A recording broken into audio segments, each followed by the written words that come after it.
Bismillahirrahmanirrahim. Qala al-musannifu rahimahullah, nafa'ana bihi wa bi ulumihi wa bi asrarihi fid dharain amin ya mujibas sa'ilin.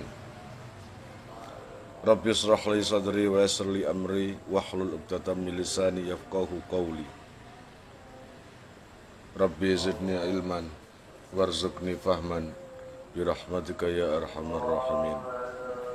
Bismillahirrahmanirrahim. Faslun utawi iki iku fasal suci fi hajri safihi ing dalam nyegah tasarufe wong sing bodho asale wal muflisi lan wong sing bangkrut. Fasal ini menjelaskan tentang mencegah tasarufnya atau mengolah atau membelanjakan hartanya orang safih, yaitu orang yang bodoh, yang boros, ya gak ngerti duit, dan mencegah hartanya orang yang bangkrut, ya. Wal hajaru lan utai hajar lugatan ing dalam cara lugate iku alman umano nyegah. Jadi hajar secara lugat bermakna mencegah. Wa syar'an lan utawi hajar ing dalam cara syara'e iku man utasarrufi nyegah tasarruf, membelanjakan, mengelola podoe fil mali dalam bondo. Jadi yang secara syara hajar itu adalah mencegah pengelolaan harta atau membelanjakan harta buat safih dan muflis itu tadi. Bi khilafi tasarrufi, berbeda kelawan tasarruf fi ghairi in dalam liyane mal katolaki kayak dene talak wa kayak dene talak. Fayam fudu mongko terus apa se talak minas safi wong saking wong sing bodho. Nah, berbeda kalau tasarrufnya atau pengelolaan itu di luar harta, artinya bukan harta, yang tidak ada hubungan dengan harta, itu enggak ada masalah. Seperti talak, ya toh, talak, nikah atau apapun.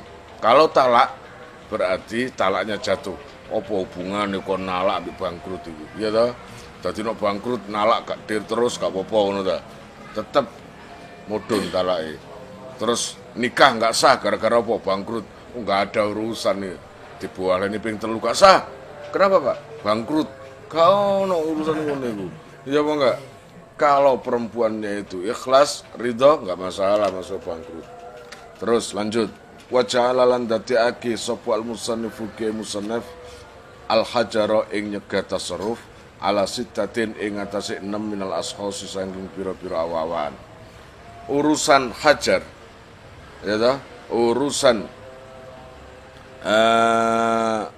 mencegah tasarruf, mencegah membelanjakan uang atau mengelola uang, itu ada 6 orang yang dicegah itu. Yang pertama, as-sabiyi, nyatane bocah cilik.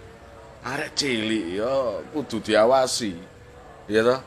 Arek cilik kok omongane hotel. Arek cilik kok omongane tanah hektaran. Ya jadi dicegah baik segala transaksi dicegah. Ya toh? Baik jual, beli, kalau anak kecil harus diawasi. Ya toh? Diawasi. Terus membelanjakan itu diawasi. Gitu loh. Lah kalau perkara kecil-kecil ya nggak perlu, kayak anak kecil beli permen, anak kecil beli ciki, itu wajar loh. Ya toh? Nah, masa anak kecil umur 4 tahun mau beli tanah sehektar? Atau pernikahan, khitbah, melamar, kau tolak kupindang engkau. Arek umur 4 tahun. Nah, ya sampel itu jenenge. Segala transaksi tidak diperbolehkan karena belum cukup umur, masih kecil. Apalagi urusan uang. Kalau sekedar minta uang 5.000 itu wajar, 2.000 itu wajar, nggak perlu diawasi. Nggak disewa diawasi bisa satpam rono-rono. Wal majnuni lan bocah gendeng. Wong gendeng iki ya wong gendeng duduk bocah. Wal majnuni lan wong gendeng ya iku ya gak oleh. Kudu diawasi terus, diawasi dalam artian ya pokoknya diawasi gitu loh. Hartanya semuanya itu diawasi. Karena wong gendeng gak iso ngolah duit gak iso. Ngene ya. Wasafi lan wong sing bodho. Nah, wong sing bodho. Mangkene wong bodho iku ya apa? Wa fassarahu lan nafsiri ing as-safi sapa al-musannifu ke musannaf bi qaulihi kelawan dawuhe ke musannaf al-mubadziri. Nyatane dawuh al-mubadzir limalihi. Tegese wong sing boros limalihi maring bondone safi. Ayu sarrifuhu tegese nasarrufake sapa safi ing mal fi ghairi masarifihi ing dalam liyane gon tasarrufe mal. Sing diarani safi yaitu orang yang mentasarufkan atau membelanjakan uang bukan pada tempatnya.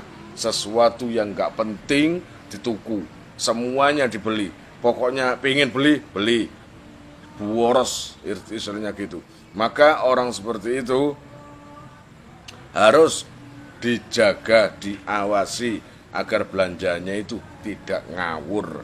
Siapa yang menjaga? Ya walinya, orang yang menjaga itu, yang merawat, baik itu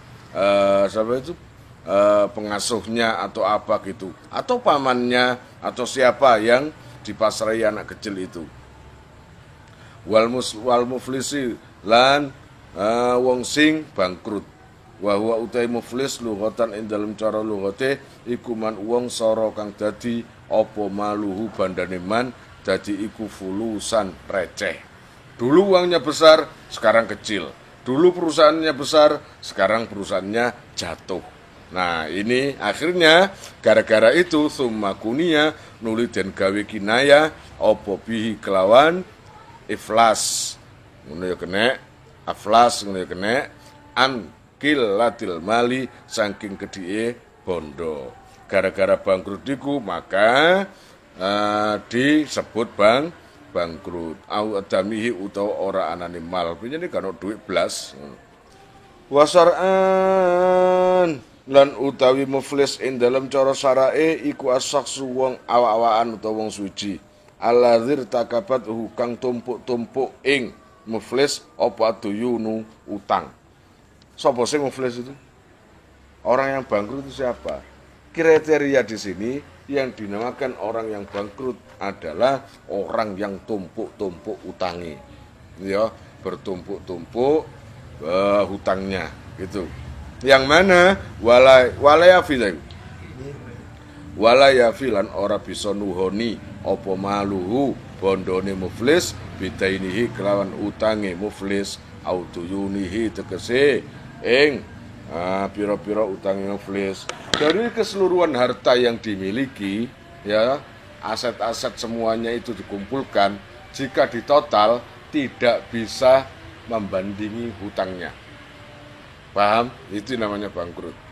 Kalau bangkrut, asetnya semuanya yang dia miliki 500, tapi hutangnya 1000.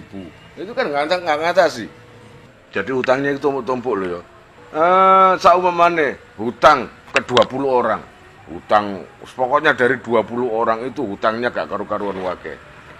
Lalu si muflis itu juga punya aset, ya, baik itu rumah, baik itu perusahaan, semuanya. Jika dijual sik gak ngatasi, maka pihak hakim boleh menjual aset orang itu.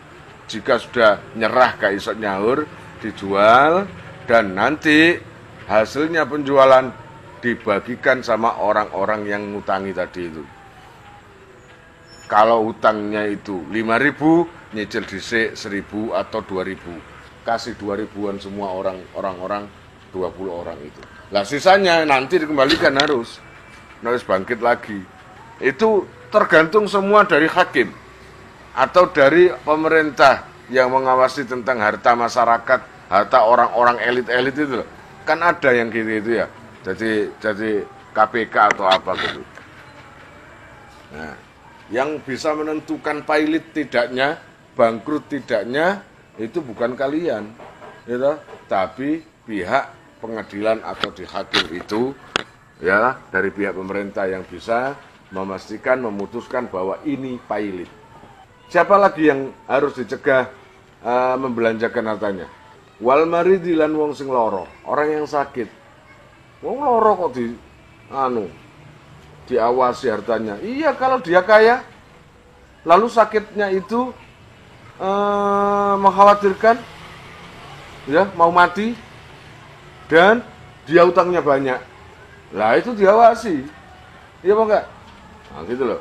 Wal maridi lan wong sing lara al mukhawwafi kang den kuatiri alaihi ing atase marid apa mimaradihi saking larane marid. Nah, sudah sakit, umur sudah sakit, komplikasi, dan dokter sudah nggak ngatasi, akhirnya semua beranggapan ini pasti mati. Yes, itu cara menungso ya. Pasti mati karena apa? Sudah stadium 4, stadium 5 gitu. Itu gak roh. Ini lain dari urusan Allah. Ini mati kalau dilihat dari segi logika sudah mati. Nah, dia ini kaya, ya, dan hutangnya banyak. Kaya, hutangnya banyak, punya anak. Juga punya anak. Wal hajaru lan utawinya gata saruf alaihi ing atase marid iku fi ma ing dalam perkara zada kang tambah apa sema ala solusi ing atase 1/3. Wa huwa utaima iku sulusat dirgati 2/3 bondo tinggalan. Li ajli hakil warasati krana arae hae ahli waris. Hadza utawi iki iku ilam yakun lamun ora ana iku alal maridi ing atase wong sing lara apa dainun utang. Tapi nek fa in kana mongko lamun ana iku alaihi ing atase marid apa dainun utang yastaghriku kang ngentekake Allah ya Rabbi ya Karim kang ngentekake apa seden ngono ta yastaghriku kang ngentekake apa seden dirkatahu ing bondo tinggalane marid ngene kene hujira mongko den cegah alaihi ing atase marid fis solusi dalam 1/3 fis solusi dalam 1/3 wa malan perkara zada kang tambah apa sema alaihi ing atase sulus ya wis. Permasalahannya gini, ada orang sakit yang hartanya banyak. Kasus pertama, ada orang sakit hartanya banyak dan punya anak. Saking lomane, begitu lomannya, dermawannya, sampai harta-hartanya itu, ya, hartanya dikasihkan orang. Nah, itu nggak boleh. Boleh diberikan orang, entah itu sedekahkan atau apa, hanya 1/3 dari keseluruhan harta itu. Sisanya, yaitu 2/3, itu haknya ahli waris. Itu jika si sakit tadi nggak punya hutang. Tapi jika punya hutang, harta tinggalan si mayit itu ada 10.000. Katakanlah 10M atau 10.000 lah, 10M. Dan dikhawatirkan akan meninggal karena sakitnya parah. Dia punya anak juga, ahli waris juga ada. Hutangnya 20.000 atau 20M. Tadi meninggal 10M. Nah, apa yang dilakukan? Semuanya harus dibekukan. Baik jatahnya ahli waris, ya, baik apapun semuanya dibekukan. Karena apa? Karena untuk menutupi hutang. Ngerti ya? Mulane gak enak dadi wong gede-gede. Wis ngono iku utange MM-an, gak ono utang micin, utang ono. Nah, tuku rokok batangan, gak ono ngono iku. Wal abdulan kawula alladzi lam yazlan yu'zan kang ora den idini sapa lahu maring abdun fitijarati dalam dagang. Terus yang patut dicegah atau diawasi adalah seorang hamba yang dilarang dagang oleh sayyidnya. Kalau sekarang sudah nggak ada budak, ya, zaman dulu budak ada sayyidnya. Lah kok jual beli atau dodol tanpa izin si sayyidnya, maka nggak boleh, itu dilarang. Fala yasihu mongko ora sah apa tasarrufuhu oleh nasarufaki abdun bi ghairi idzni sayyidihi kelawan tanpa izine sayyidi abdun. Kalau dia dapat keuntungan, maka harus dilaporkan ke sayyidnya. Ya toh? Segalanya apa kata sayyidnya. Wasakatalan meneng sapa al musannifu ki musannif an asya'a saking supira-pira perkara minal hajri saking nyegah tasarruf mazkuratin fil mutawalat kang den tutur fil mutawalati dalam kitab kang den dawake minha iku setengah saking Allah ya Rabb ya Karim asya al hajru utawi nyegah alal murtadi ing atase wong sing murtad li haqqil muslimina maring hae wong sing Islam kabeh. Wa minha salah satu lagi yang wajib dipantau hartanya adalah hartanya orang yang murtad. Kemudian wa minha lan iku setengah saking asya al hajru utawi nyegah ala rohini ing atase wong sing gadekake maring hae wong sing nampa gaden. Salah satunya lagi yang harus dipantau adalah apa? Orang yang gadekno. Bismillahirrahmanirrahim wa tasarrufu sabiyi lan utawi tasarrufe bocah cilik wal majnuni lan wong sing gendeng wasafihi lan wong sing bodho iku ghairu sahihin ora sah.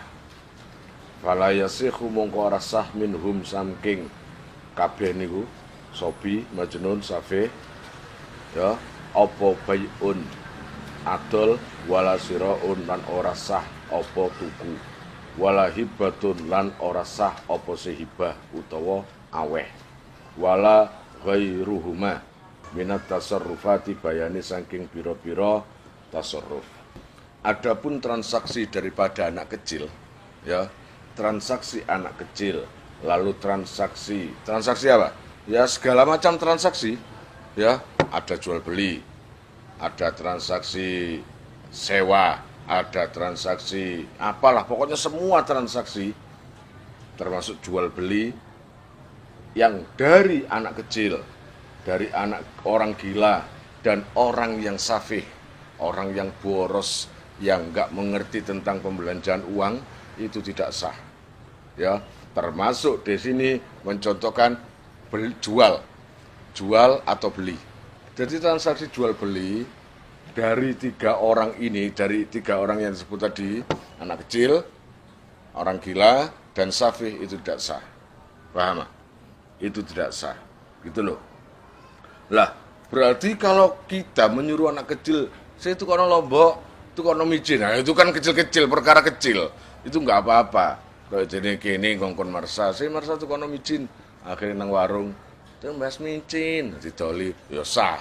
Ya enggak? Karena itu yang tidak madorotkan, tidak membahayakan orang lain. Kalau transaksi itu pembiayaan banyak, harta jutaan, kemudian barang yang bisa membuat orang itu sangat rugi atau bahaya, maka itu yang tidak sah. Ya, arek cilik umur 5 tahun kok jual beli tanah, ya, atau jual beli rumah. Gak ngerasa, yang ngono percuma kon. Nek dibujuk aja ngamuk kon, arek cilik apa kon lateni. Kan ngono sih. Bicu iki berarti. Lho enggak sing goblok iku awakmu. Lah apa arek ketok arek cilik kok kon ladeni ae. Ngono kan? Termasuk hibah.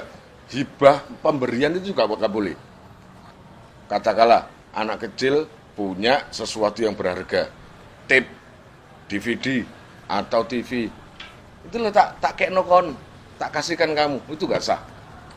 Paham? Nah, kalau hibah permen gak masalah. Oh enak permen nih. KI. Gak masalah permen itu kan sesuatu yang ringan. Gitu ya. Lah nek kon sawane arek cilik sak bro ngono, kon dikei dhuwit 100 juta ngono bro ya apa? Ya langsung wa masafihuran anapun utai safih iku fayasihu mongko sah apa nikahuhu nikahe safih biizni walihi kelawan izin waline safih. Adapun safih orang yang bodoh atau orang yang boros atau orang yang nggak mengerti tentang pembelanjaan uang, sesuatu yang penting dibeli atau enggak itu nggak ngerti, itu semua transaksinya itu nggak boleh kecuali nikah, ya. Kalau dia nikah, safi itu nikah, maka sah nikahnya atas atas izin walinya, gitu ya, itu baru boleh. wa tasarruful muflisi lan utawi tasarrufe wong sing bangkrut iku yasih khusah apa se tasarruf fi zimmatihi ing dalam tanggungane muflis. Kalau ba'a mongko lamun adol sapa se muflis salaman kelawan salam pesen to'aman ing panganan au ghairahu ing liyane to'am awistara utawa tuku sapa se muflis kulan ing saben-saben siji min huma saking karone to'am au ghairahu bisa manin kelawan rego fi zimmatihi ing dalam tanggungane muflis soha mongko sah. Muflis orang yang bangkrut. Kemarin saya jelaskan ya, orang yang bangkrut yaitu orang yang dulunya uangnya banyak, sekarang tiba-tiba uangnya sedikit. Kalau punya perusahaan, perusahaannya jatuh. Apa yang dia miliki lebih sedikit dibanding utangnya, gitu ya. Atau barang yang dia miliki itu segala aset-asetnya tidak mampu melunasi utangnya karena utangnya terlalu banyak, gitu ya, terlalu banyak. Nah, kemudian hakim sudah memutuskan dalam kondisi pailit hutang, kan ada kayak gitu dia. Itu harus ada baik KPK, baik apa itu ada yang mengurusi tentang harta-harta orang yang pengusaha-pengusaha itu ada. Nah, sudah diputuskan pailit.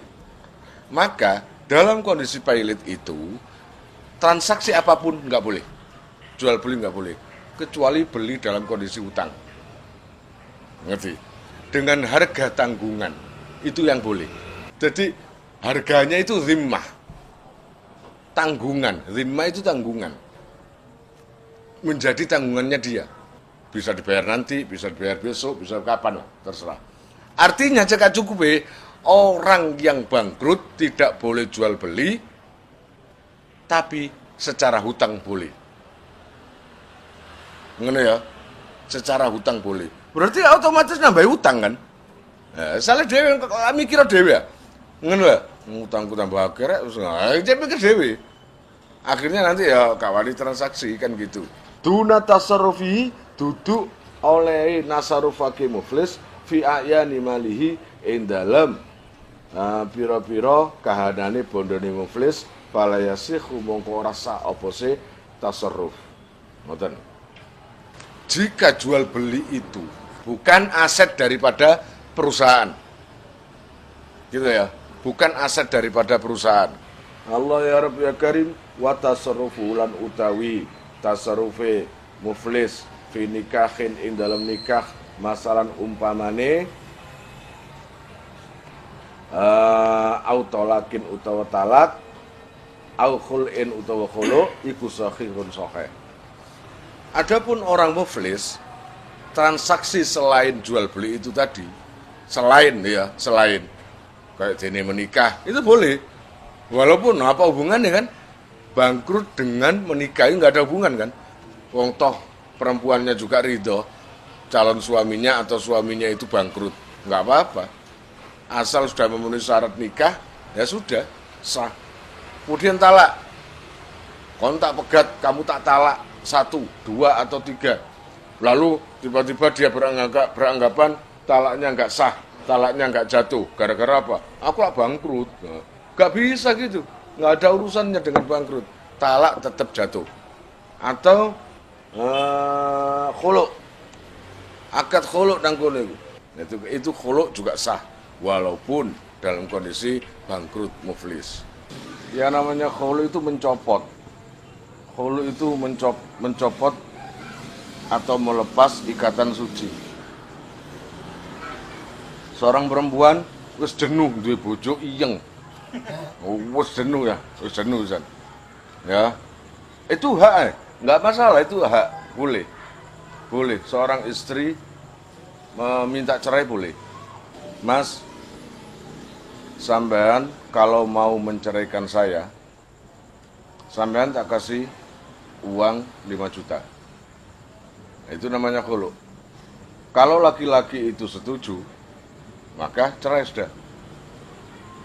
Bedanya dengan talak, kalau talak itu bisa rujuk, 1, 2 itu bisa rujuk, yang ketiga nggak bisa rujuk. Lah kalau khulu, sekali khulu sudah nggak bisa rujuk. seperti talak bain. Wa amal mar'atu lan anapun utawi wong wadon al muflisatu sing bangkrut. Fa ini ikhtalaat mongko lamun amre khulu. Amre itu minta cerai, minta cerai khulu. Ala ainin ing atase kahanane bondo. Lam yasikha mongko ora sah apa se khulu. Saumamanya perempuannya tadi itu, Mas ceraikan saya, sampean tak kasih uang 5 juta. Lah, 5 juta itu dari aset perusahaan perempuan itu. Ngasih uang 5 juta, tapi dari harta apa? Aset, harta perusahaan itu, perusahaan perempuan itu. Itu nggak boleh. Lam yasikha, tidak sah khuluknya itu. Audainin utawa utang fi zimmatiha ing dalam tanggungane mar'ah sahha mongko sah apa sih khulu. Kecuali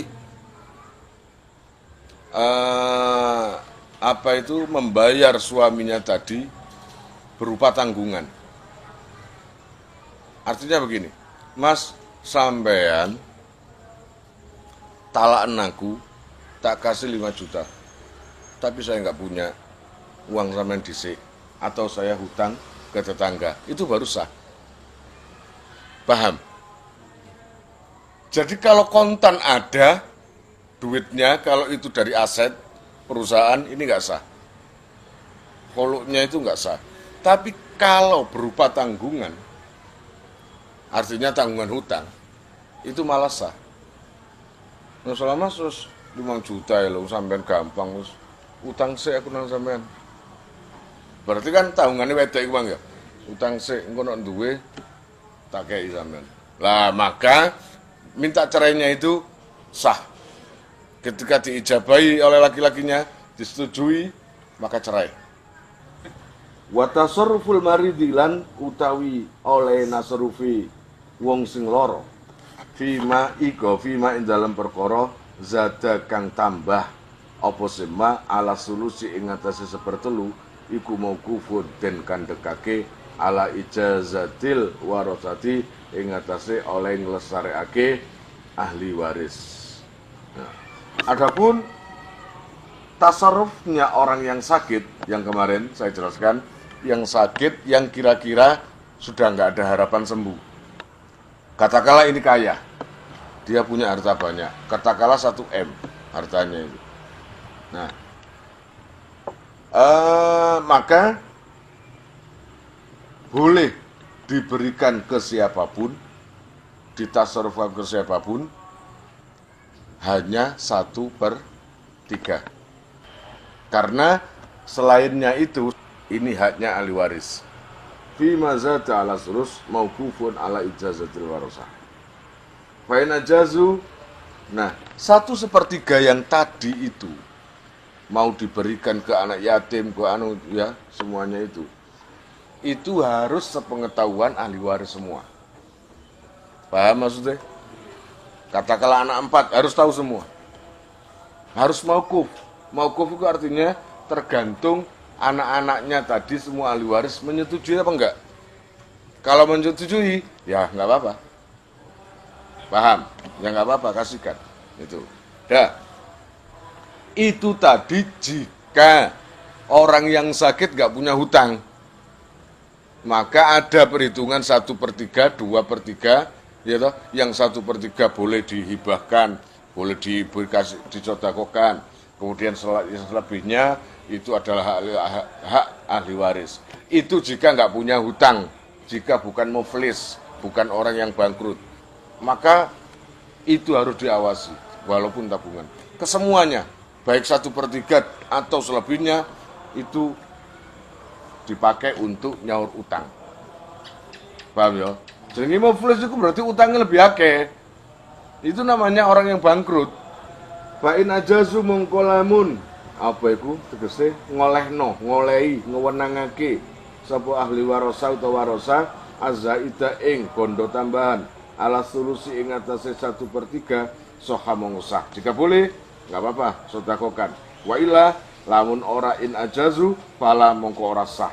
Nah, Wa ijazatul warasati lan utawi oleh ngewenangake ahli waris warot duhum lan nolake warosa iku halal maridi tingkah loro kulayu tabaroni ora den wilang karune wa inna ma yu'tabaru amin pesene den wilang apa zalika mengkono-mengkono aja ijazatul warosa mimba dihi saking sak marine maut ai mimba di mautil maridi tegese saking sak marine matine wong sing lara iku mang wa idza ajazalan ari kalane menangake sapa almaridu sapa alwarisu warise tumakola mongko ngendika sapa se ahli waris innama ajastu lidonni krono nyono ingsun annal mala sak temene bondo iku kolilun kiti wakot bana lan teman-teman pertelo apa khilafuhu persulayaane doni iku mangoten sedika mongko den percaya apa biyaminihi kelawan supaya waris. Loh, ana anak memang sepakat setuju. Ya enggak apa-apa, setuju. Dia kira uang bapaknya itu cuma 1 atau 2 juta. Lah nek saumpamane harta keseluruhan tiba-tiba diketahui ada 2 triliun. Coba berapa M itu? 1 triliun itu 1.000 miliar loh. Lah nek 2 triliun, 2 miliar. Ternyata hartanya 2 triliun.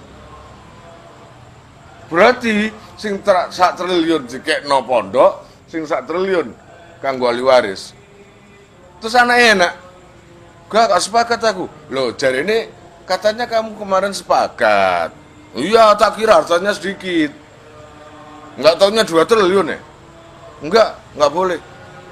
Saya enggak ikhlas. Nah, kalau seumpamanya ahli warisnya itu sumpah, demi Allah saya sumpah, saya menyetujui itu karena menyangka harta ayah itu sekian, sedikit. Ternyata kok banyak. Maka sumpahnya anak itu tadi yang enggak setuju itu bisa diterima. Wa tasarruful abdilan utawi tasarrufe budak. Alladzi lam yu'dzan kang ora den izini sapa lahu maring abdun fi tijarati ing dalam dagang. Iku yakunu ana apa tasarruf iku fi zimmati ing dalam tanggungane abdun. Kemudian tidak boleh lagi mentasarrufkan hartanya atau tasarrufnya hamba yang tidak diizini dagang. Ambil sayyidnya enggak diperbolehkan dagang, tapi tetap dagang aja. Ya toh, tapi tetap dagang. Yakunu fi zimmatihi. Hamba itu dagang tanpa dapat izin. Kalau dapat keuntungan, seluruhnya itu kasihkan sama sayyidnya. Gusti ini, bose. Sekarang kan nggak ada itu hamba itu. Wa makna kauni hilan utai maknane anane tasarruf fi zimmatihi ing dalam tanggungane abdun iku anahu sak temene abdun iku yutba'u den tagih sapa si abdun iku yutba'u den tagih sapa bihi abdun ba'da idkihi ing dalam sause merdekane abdun idza ataqa ari kalane merdeka sapa si abdun. Ngoten. Jadi tagih akhirnya padha ambek duwe utang nang Gusti ini. Wong kaya dagang kok dagang. Maka seluruh keuntungan itu maka seperti hutang ke sayyidnya. Paham ya? Seperti hutang ke sayyidnya. Asalnya gak oleh kok. Nah, itu ditagih kok. Itu kalau sudah merdeka ditagih. Keuntungan piro, piro waktu dagang dhisik sing kata izini kalau. Nah, itu harus ditagih. Fa inna zina mongko lamun izin, ngizini. Ala lahu maring abdun sapa sayyidu Gusti. Fi tijarati ing dalam dagangan.